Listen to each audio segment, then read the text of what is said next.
And it is that time of the morning. It's 8 minutes past 7, and it's time for the Pembrokeshire Sports Update with Bill Carne. Very good morning, Bill.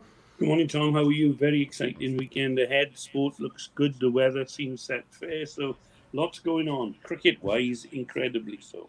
There is. We're going to touch on that in just a moment. But looking back over the week, Bill, what's been happening over the last couple of days? Well, the last 7 days, I suppose. Well, we'd have to say congratulations to Whitland under 15s in the cricket. They beat Kilgetty in a low-scoring final at St Ishmael's, where they always get a great welcome. Now that's become its traditional home with Martin Jones organising. Charlie Bugaja, their captain, was man of the match. Mark Lee as coach. It's lovely, I have to say, with Whitland. They've got a tremendous system, sort of watched over by Colin John.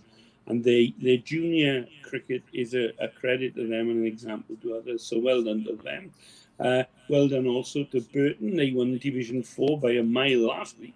So they go in. It happened to me once. I was captain of Pembroke Seconds in my old time in cricket. And we went in to play Nayland in the last game of the season, having already won the title in Division 3. And Robert Bellaby was captain in Nayland, and they give us the biggest trouncing we've ever had in our life. Congratulations to Crimmock and Hundleton. They won Division 5 North and South, respectively. And next week, we'll be saying congratulations and some commiserations, Tom, because when you get relegated, it's an awful feeling. I keep saying it's only sport, but it does mean a lot with that. Congratulations as well. Do you remember we talked about the midweek league starting up in Pembrokeshire? Craig Butland spotted in a niche there, and he's done a brilliant job. All the results and performances are on Pembrokeshire Sport. I'm not blowing our trumpet, but he uses us for that. And well done to Craig and the umpires. You know, every game there has had umpires, which is an amazing feat, because they're not all the young umpires in particular have supported that. And done a wonderful job. And of course, last weekend was the Alec Colley Cup final at one of my favourite grounds, Trilith in Pembroke. Carew won that easily, as predicted, but well done to Pembroke Dock as well. They battled all the way. But Carew with Gareth Lewis as captain. Morgan Grieve is only 21. He's in Cardiff Met. He was man of the match with 49 and 65 not out, 4 catches and a stumping. So wow. The adjudicator didn't have much to think about with that. So there's been a lot of cricket happening over the weekend. And now lots to look forward to this weekend, of course. Yeah, we'll touch on that in just a moment. And you mentioned Whitland there, the under-15s doing really well. I found myself at Whitland Cricket Club for Gina's Fun Day, where they had minis cricket going on, and also there was an adults v children's match going on. And I did get that sense of enjoyment of just being nice, like being in a nice ground. There's a wonderful view at Whitland Cricket Club, and just being able to appreciate that metronomic feel of the hits and the runs, and just being out enjoying yourself. So I'm slowly coming around to cricket, Bill. Yeah, well, and you've gone to a special place there. It's a cliche to say it's a family club. Of course, all clubs are family clubs. But in Whitland, they gather around. They've got a team that they play on a Friday called the Diehards. And they are old boys who like rugby and anything, golf. And they come together on a Friday night. They play the ambulance or the fire brigade or the police or other old timers. And that sums up the club as well, you know. Yeah, it's brilliant. And we're going to talk about this weekend very shortly. But first of all, let's fast forward to Monday evening with the Pure West Sports Show with Eaton Evans and Morris. You've been out and about chatting to some people that we're going to hear from on Monday evening. Yeah, I've spoken to Steve Holmes now. Steve and I were in school. He always used to say that I was younger than him and say I should be fitter. That's because I'm 3 days younger than him. And at 75, that don't matter very much. He's chairman of the Pembrokeshire Rugby League. He leads the clubs in their decision-making with that. And they decided this year, quite rightly, to play the Knockout Cup early. It was the big game in Pembrokeshire, the final. And that was due to start before the end of August. Of course, the hard grounds have prevented some of the games being played. But interesting to talk to Steve about that. I'm also delighted. I'm going to be talking a little later today. Paula Craig, who's a disability sportswoman. She uses a wheelchair now, but she was a former senior Metropolitan Police officer. She's from Fishguard, of course, and she won the sports awards, Lifetime Achievement Award for her sport with swimming and things. She's just won the channel, as you do. She had to be having help to get into the water and out because of a disability. But she's a shining light as an example to others. She's a character, I can tell you that. Fraser's talking to Garrick Morris, his teammate in Llanrhian, about the difference between playing in Australia and in Pembrokeshire. Jez is just back from Australia, and he's going to be talking to one of the people who are going to know the joys or the lack of joy over the weekend with the cricket. So you've got a nice show coming up on Monday there. Yeah, looking forward to that. And you mentioned there Steve Holmes talking about the Pembrokeshire rugby clubs and the Knockout Cup. So with the rugby coming back last year, it was coming out of COVID, it was very much an intra-Pembrokeshire league, essentially, which is the Knockout Cup. And of course, this season, it's back to the regional setup. So a lot of clubs are going to be travelling further afield. The Knockout Cup is a way that they actually play other local teams. Yes, indeed. I mean, the draw features... It actually isn't Pembrokeshire now, it's Pembrokeshire and District, because for years it's taken in Aberystwyth, Aberaeron now, and Aberystwyth, and I'll come to the other one in a minute. So there are 3 teams from outside the area, and it's a competition that one time, if you played, Steve played in finals, if you got there half an hour for the game, you wouldn't get a place around the boundary, around the touchline. And you know, we got to go back to those days. It's a fantastic occasion. Yeah, because of course the opening fixtures, we announced them on Monday evening just gone. Some local clubs, they're travelling further afield, Swansea areas, aren't they, with the new regions? The big problem with a club like Aberystwyth in it, they travel, so their argument would be we do it. But some clubs, you know, in midweek to travel to Aberystwyth or Aberaeron indeed, it's a long haul, isn't it? You know, let's face it. And that's a difficulty always. But it's a competition that I know clubs will want to win. There was a slight problem at one time because Narberth dominated it. You know, they're too good for it. But they now play, they're more or less their second and an emerging players team in that, which is a help. And last year's final was between Aberystwyth and Crymych. Aberystwyth has thumped Crymych 2 weeks before. Crymych won the final at Haverfordwest. And you know, Crymych are a team with a tradition for doing well in that now. Tenby have won it the most times ever, of course, when they were in their pomp. Wow, that's amazing. And then turning our attentions back to this weekend, Bill, what have we got to look forward to? Well, we got the Bluebirds tomorrow, travelling to Bala Town. As you said, Tom, it's a tiny little village, isn't it, with a lake.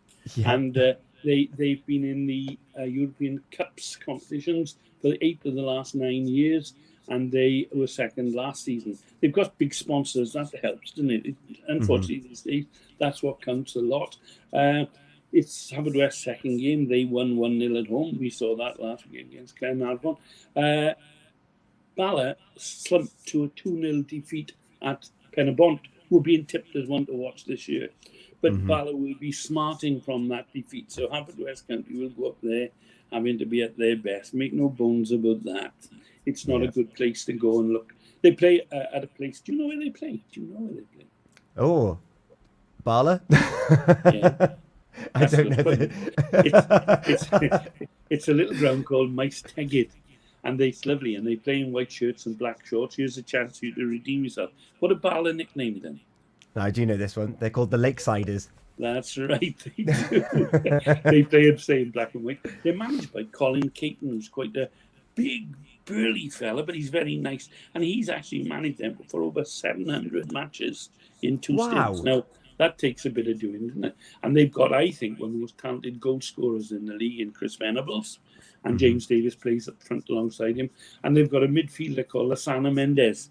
And there's a class act, if you like. So it's going to be a tough game for Haverfordwest in the JD Cymru Premier. Then, of course, we've got the cricket to look at, haven't we? Indeed. And am I correct me if I'm wrong? It is literally the final match. It's the final round. The cricket season ends after this weekend. The cricket season ends after next weekend. I'm sorry to correct you. Oh, there's the cup. We got the Harrison Allen Bowl. No, you see, but you would have been right at one time because the Haverfordwest Bowl were always the Harrison Allen Bowl was always played 4 weeks before the end of the season. And then they changed that, and a lot of people are against that. It was his traditional home time. But that will be the week after. But tomorrow is the last round. So there are teams like those we've mentioned, Huntledon and Crymych and Burton Seconds, who know they've got their silverware in the bag. But for others, there's still things to be sorted out. I mean, in Division 1, Chris Selly would have to do something daft now to miss out on the title. In fact, I'm not sure that they haven't won it, to be honest. And Langham and Narberth will battle out for the second place in that. It would take a miracle for Cresselly to lose it now. Going down, Pembroke Dock after just 1 year up in the First Division again, and Haverfordwest after 45 years in the First Division, and they're gone. And it's very sad. I mean, they've got the boost. At least they're playing in the final next week against Langham in the Harrison Allen. But that's a big blow for a proud club. They can't take that easily. I know Stuart Williams, who's the president, feels very hurt by that as a blow to him. He captained the club, I think, 8 or 9 times, so it means a lot to the old-timers. And then in Division 2, of course, Burton are top, 224 points. Branston second, 220. Llechrid 2 and 8. So in theory, those three are all in with a shout. Yeah. 2 out of 3 will get promotion. One wants the title, don't they? And that's the reality of it there. And going down, of course, Pembroke would need a miracle to avoid going down now. And it looks like either Carew second or Lamphy will join them. Carew are on 140 points, Lamphy on 142. So they'll both be eager this weekend. Lamphy are at home to Branston. Not the best, because Branston are desperate to go up. And Carew seconds at home as well. So it's going to be an interesting weekend for those teams and for the teams in Division 3 as well. So there's a huge amount to play for tomorrow. And all I'm glad, Tom, the forecast is good. Earlier on in the week, there was some showers. What you don't want now, I've been involved in it when I played. You look forward to the last game and think we've got a chance to go up or to stay up or not go down. And all of a sudden rain sweeps in and you're stuck with what you got. Yeah, and then it's out of your control completely. Yeah, I imagine that people's texts are going to be flying around tomorrow. What's the score there? What's the score there?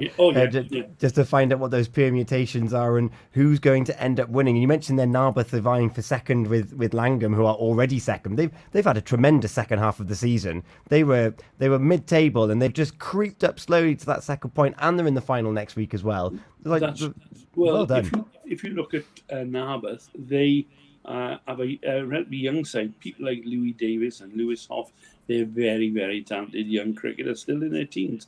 But they've got a hardy band of old timers like Matthew and Davy Johns, Ben Hughes. They are good cricketers. Kylan and Ben Quartermain, they're all good cricketers. Langham are the side that have surprised me this year. They're in the final next week, as you say, against Haverfordwest. But in the first game of the season, they'd been promoted last year under Matthew Kiff, who's a character. He's a lovely boy. They're a great crowd. I love the Langham boys. There's some head cases there. They don't mind me saying that in the loveliest sort of way. They're real characters. But they lost their first game this year by 220-odd runs to Cresselly. Wow. Now, that didn't bode well. And Langham have been an up-and-down side. They play their cricket like this baseball thing, as they call it now with England. They play to win. They play to hit the ball at the ground, and they play with abandon. But they lost that, and I thought, here we go again. Yeah. And they've been a revelation this year. And I take my hat to Matthew and all the other cricketers in that team. They're great characters, they are, honestly. Yeah, and Bill, the only thing I wish is that we had a tiny bit more time to look at the fall of Haverfordwest. The as you say, 45 years in that top division, the dominance of the clubs kind of south of the county and where that's come from. But we may have to leave that for another time. That's right. Yeah. But Bill, it's an exciting weekend, and there's going to be on the discussion on the Pure Sport Show on Monday evening from 7 o'clock. We're going to know those results by then. They're going to be posted on pembrokeshiresport.co.uk in the meantime. So join the discussion on 7 o'clock here on Pure West Radio. Ben Stone, Fraser Watson, Gordon Thomas are going to be dissecting the league and all the divisions and what that means. And hopefully we'll get some captains on as well, is the plan. You have a good time and have a good weekend. Yes. Well done yesterday for the county show. Thank you very much. It was good to see you first thing in the morning as well. It was great to see Pure West Radio as the radio of Pembrokeshire. No doubt about that, head and shoulders. And it was lovely to see people listening to you listening to your choir. Well done for that. And interviewing local characters. That's what thinking radio is about after all. It is. And Bill, it wouldn't be the same place without you, so I'm pleased I get to spend my Friday mornings with you. Thank you so much. It is Feel Good Friday, Bill. We're going to be taking people's requests in, very shortly, and you're going to kick it off again. What have you chosen for Feel Good Friday this week, Bill? I have to confess, I didn't choose it. My wife Marilyn did. We're both Beatles fans, unashamedly, with a lot of other 60s groups. But their early records were brilliant. And All My Loving is the one that is her favourite and my second favourite behind Yesterday. So, beautiful. Yeah, All My Loving. All My Loving from the Beatles is on the way for Marilyn this morning, requested by Bill Carne. Thank you so much for your time again, Bill, and we'll do it all again next week, shall we? See you then. You're listening to 87.7 FM. It's a Pure West Radio. Feel Good Friday with Pem's Paving. Your one